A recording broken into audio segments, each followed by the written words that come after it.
Uhum. É aí que eu já acho errado. Você acha errado aqui? Porque eu acho que Deus não deveria ter... puxado falado esse papo, né? Não, eu falo assim, cara... Aí o problema é seu, se você não acredita, se você acha que é segundo as intenções, o problema é seu. Eu tô falando aqui que o cara é um devoto aqui, ele é um cara bom e acabou, fim Você de acha que não papo. precisa nem discutir. sabe? Tipo, E raio na cara, eu cabeça. sou Deus, eu não ia É. discutir com o cara que tá ali Mas fazendo, entendeu? é aí que é o negócio, né? Às vezes a gente Ele que se tenta provar. entender esse mundo sem ter todas as informações. A gente não consegue Não, claro, entender a sim. complexidade do mundo.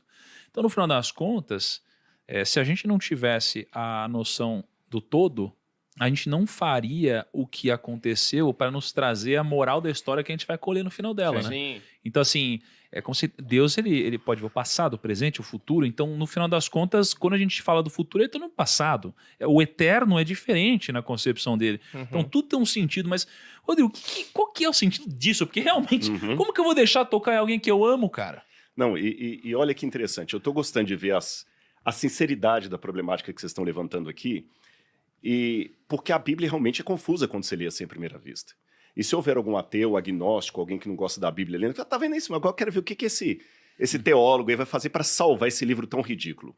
Antes de entrar propriamente dito na problemática, que eu vou até piorar a problemática que você colocou com base na indagação deles aqui, eu coloco assim, realmente, se olhando assim, parece um livro ridículo. Agora, um livro ridículo que transformou tantas vidas, que é o maior best-seller do mundo, que tem mais de 7 bilhões de exemplares vendidos de 1826 para cá. Você está entendendo? Que nenhum país obrigou a leitura da Bíblia. Mao Tse-tung obrigou que toda a China lesse o manifesto lá, né? Não o manifesto comunista, o livro da Revolução Cultural Chinesa, o livro vermelho. Então, lá na China, todo mundo era obrigado a ler o livro vermelho. Nunca, nem a Igreja Católica, quando teve no apogeu na Idade Média, obrigou os fiéis a lerem Bíblia. Nunca nenhum país obrigou a ler Bíblia. Não existe isso. E é o livro mais lido do mundo. Então é estranho. Como é que um livro aparentemente tão ridículo faz tanto estrago?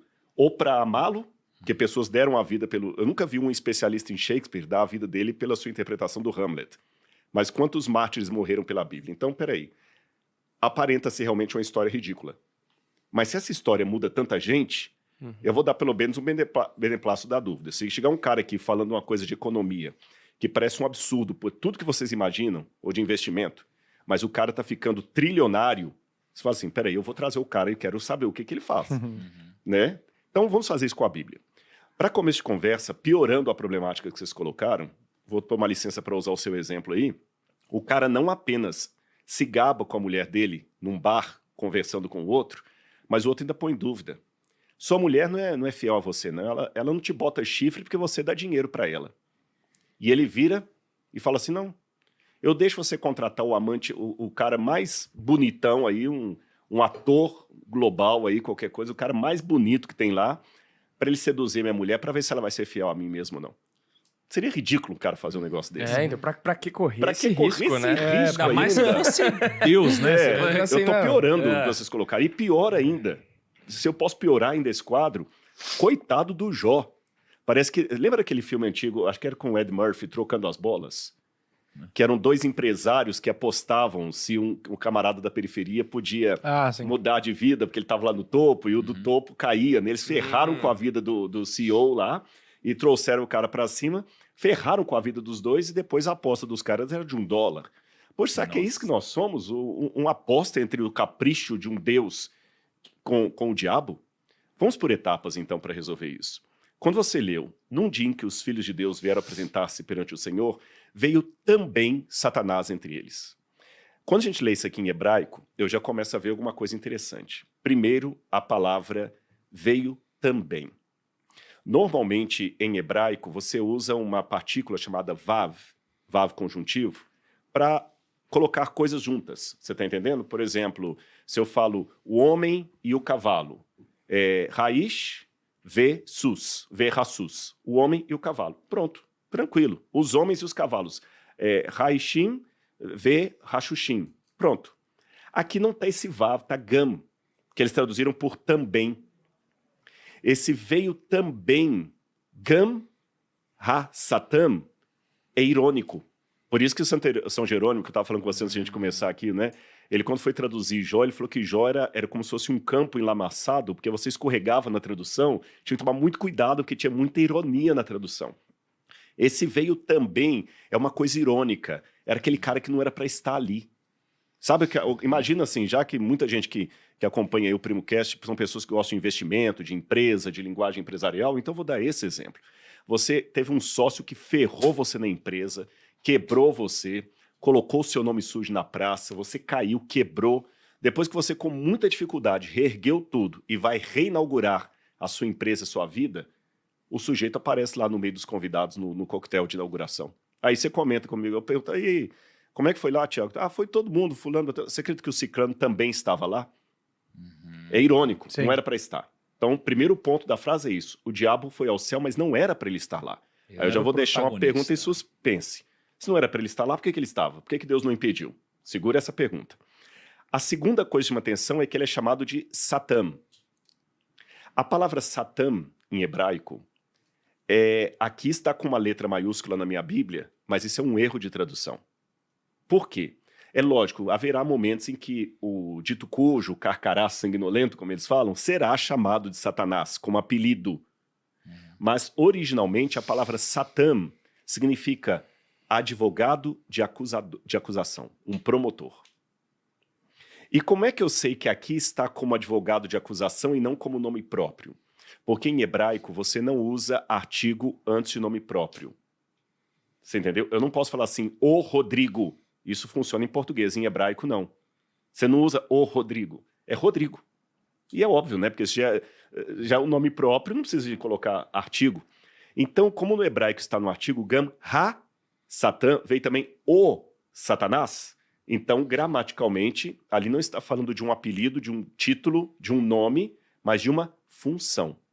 Ele chegou como advogado de acusação. Acusando quem de quê? Agora, olha que interessante. Aqui no Ocidente, no século XXI, se alguém apronta com você, você vai contratar um advogado para te defender. Não é assim que funcionava o direito do Antigo Oriente Médio da época do Bronze, quando eu situo Jó. Sabe como é que funcionava? Não tinha o papel do advogado como profissional do direito. Isso é uma coisa que vai vir dos tempos greco-romanos. Como é que funcionava? Vamos supor que o meu sócio roubou de mim e eu tenho uma demanda contra ele. Eu vou até o ancião da cidade e falo o seguinte, olha, o fulano de tal, ele pegou várias vacas, não me pagou, me deixou no prejuízo. Se o ancião da cidade vir lastro jurídico no que eu estou reivindicando, ele vai chamar o sujeito e o ancião vai me nomear Satã. Olha que curioso. O Satã, o advogado de acusação, é a própria pessoa que se sente lesada. Não é um profissional que você contrata, mas é você mesmo que, diante do juiz, acusa o outro. Você recebe o título de Satã. E quem faz o papel de advogado de defesa é o próprio juiz, que ele vai falar assim, não, o fulano realmente ele está te devendo 10 vacas, ele vai te pagar por 10 vacas, não por 20 vacas. Tá certo? Ou não, ele é inocente. O juiz é o advogado de defesa e o advogado de acusação é a própria pessoa lesada. Então, se Satanás apareceu ali no céu, onde ele não deveria estar, como advogado de acusação, então quem que é o acusado? A resposta a essa pergunta vem no diálogo cabuloso entre Deus e ele. Deus pergunta assim, de onde vens? Mia e Tavô. De onde você vem? Que é uma ironia. Cadê sua credencial? Quem te convidou para estar aqui? Com que autoridade você está aqui? E a resposta que ele dá de rodear e passear pela terra, de perambular, um dia desse estava até conversando com um amigo meu que é hebraísta, ele falou, eu acho que esse perambular é que o diabo estava realmente à toa. Eu tenho uma visão um pouquinho diferente. No livro do Gênesis, você tem uma frase análoga quando diz que Deus passeava pelo jardim na viração do dia. Tanto é que algumas traduções da Bíblia trazem assim, de rodear a terra e passear por ela. Não perambular, passear por ela. Deus também passeava pelo jardim quando Adão e Eva comeram do fruto proibido. Passear. Davi passeava pelo seu palácio à noite quando ele viu Betseba tomando banho e foi lá e pegou a mulher do cara. O que significa esse passear? Não é um passear porque você vai à Disney. Significa um tipo de caminhada que você dá no seu território para ver se tudo está bem, de acordo com a sua vontade, se não há rebelião, se não há movimento para te tirar do poder. Então, se o cara fala a resposta dele de rodear a Terra e passear por ela, ele está respondendo como dono do planeta Terra. Nossa. A linguagem de Jó é muito jurídica, muito técnica. E é interessante você falar sobre esse dono da terra, porque uma passagem completamente diferente, mas aí no Novo Testamento, né, quando você vê Jesus conversando com o diabo, Exatamente. e o diabo diz que poderia dar tudo para Jesus, Jesus não questiona a autoridade dele em poder ou não entregar tudo. E quando você fala agora que ele estava rodeando como o dono da terra, no final das contas você vê que existe esse arco. Exatamente. E no outro momento, Jesus também fala assim: vem aí o príncipe desse mundo. E outra passagem: o mundo jaz no maligno. E no Apocalipse, quando tem o juízo final, fala assim: o mundo se tornou do nosso Senhor e do seu Cristo. Agora, não sei se está ficando clara a concatenação que estou fazendo. Agora, vamos fazer uma pergunta aqui que eu não respondi. Quem deu a terra para Satanás e com que autoridade ele foi ao céu e ainda foi como advogado de acusação? E quem que é o acusado? Vocês sabem que, em termos jurídicos, há demandas que não são morais, porém elas são legais. Vocês entendem a minha frase? Elas não são morais, mas elas são legais. Perfeito, concordo. Às vezes eu vou lá, engano você, pego a sua assinatura na procuração. Moral tá errado, mas legalmente tá certo. Mas legalmente tá certo. O juiz fala assim: olha, cara, ele te passou a perna. Moralmente, ele foi um sacana com você. Você confiou nele e ele aprontou com você. Mas legalmente, eu tenho que passar para a mão dele, porque você assinou o documento. O diabo não tinha motivos morais para estar no céu, mas ele tinha motivos legais. Porque quando Adão e Eva escolheram o lado das trevas, desobedecendo a Deus e comendo do fruto proibido, eles entregaram de bandeja o planeta Terra para o diabo. E a única maneira do planeta Terra, juridicamente falando, ser recuperado das mãos do diabo é se alguém sofresse a morte eterna. Por isso que Cristo morre na cruz do Calvário. Daqui a pouco a gente pode voltar a falar sobre isso. Até Jó, Cristo não tinha morrido na cruz do Calvário.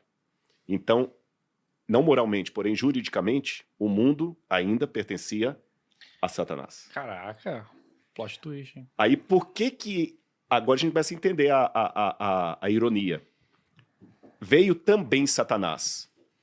Moralmente não era para ele estar ali no céu representando o planeta. Porque ele fala os Binelohim, os filhos de Deus, talvez pessoas representando vários outros mundos, eu não sei, estou supondo aqui. Ele não tinha o direito de estar ali. Quem deveria estar era Adão, ou um representante da raça humana, ele que foi. E aí quando Deus pergunta: o que você está fazendo aqui? De onde você vem? Que eu falei ironia, né? E ele respondeu: eu vim aqui porque eu tenho o direito de rodear a terra e passear por ela. Ela é minha. O Senhor não está deixando eu ter o que me é de direito. A terra é minha, eu tenho direito sobre ela. Aí Deus falou: é mesmo? Não tem, não. Tenho sim. Você já viu meu servo Jó? Nem todo mundo te aceita lá. Então, o maligno não pode reclamar a posse completa do planeta, o que a gente estava conversando um pouquinho antes de começar aqui, questão do livre-arbítrio. Enquanto houver um grupo, ou uma pessoa que seja, no mundo, porque Deus não precisa de maioria, que fala assim: eu não aceito o mal na minha vida, o diabo, essa que é a ira dele, ele não pode abarcar o mundo inteiro enquanto tem pessoas que o rejeitam. Aí Deus falou assim: não, Jó então foi o argumento que Deus usou para mostrar ao diabo que ele estava errado, que a terra não é dele, moralmente. Caraca, agora faz sentido. Faz sentido. Agora o truco faz sentido. Não, beleza, faz sentido. Mas é que eu sou da opinião, eu que não sei de nada, né? Que eu acho Ninguém que sabe, viu? Eu também. Que acho que Deus não deveria ter entrado nesse papinho, entendeu? Acho que ele entrou entendeu? Caiu no jogo do diabo. Ao meu ver, ele precisou mostrar que, entendeu? Mas você tá certo. Eu só vou fazer uma notinha de rodapé aqui. Até quando o Thiago falou assim: Rodrigo, você que é o expert, que a gente falou alguma coisa errada, é interessante. Você sabe que a única área que você não pode falar que é expert é em teologia. Porque ninguém é especialista em Deus. Eu posso ser expert em economia e quem não é vai ficar calado. Eu posso ser um expert em botânica e em política e a minha opinião é técnica, enquanto a sua é como leigo. Mas no que diz respeito a Deus, a única diferença entre mim e vocês é que todos nós somos seres pensantes refletindo sobre a nossa fé. Então todo mundo é teólogo. A única diferença é que eu reflito talvez com algumas ferramentas técnicas diferentes das suas. É o texto original hebraico, alguma coisa, mas no fundo, todos nós temos mais perguntas quando nós estamos perto de Deus do que certezas. Voltando à sua questão aí. Por que Deus entrou nessa? E a pergunta dele procede. Por que Deus caiu nessa papinho? Você vai dar conversa fiada? Ele poderia ter falado, você sabe as regras, vai. Sai andando, você sabe as regras. Por que Deus fez? E acabou. Por minha causa e pela sua. Ah. Porque Deus, ele em si mesmo, ele não precisava dar satisfação de nada para ninguém. Mas ele sabe que se ele não respondesse, o universo poderia ter dúvidas. Nós poderíamos ter dúvidas. Entendi. Então Deus faz muitas coisas, não é por ele. É por nós, que nós precisamos.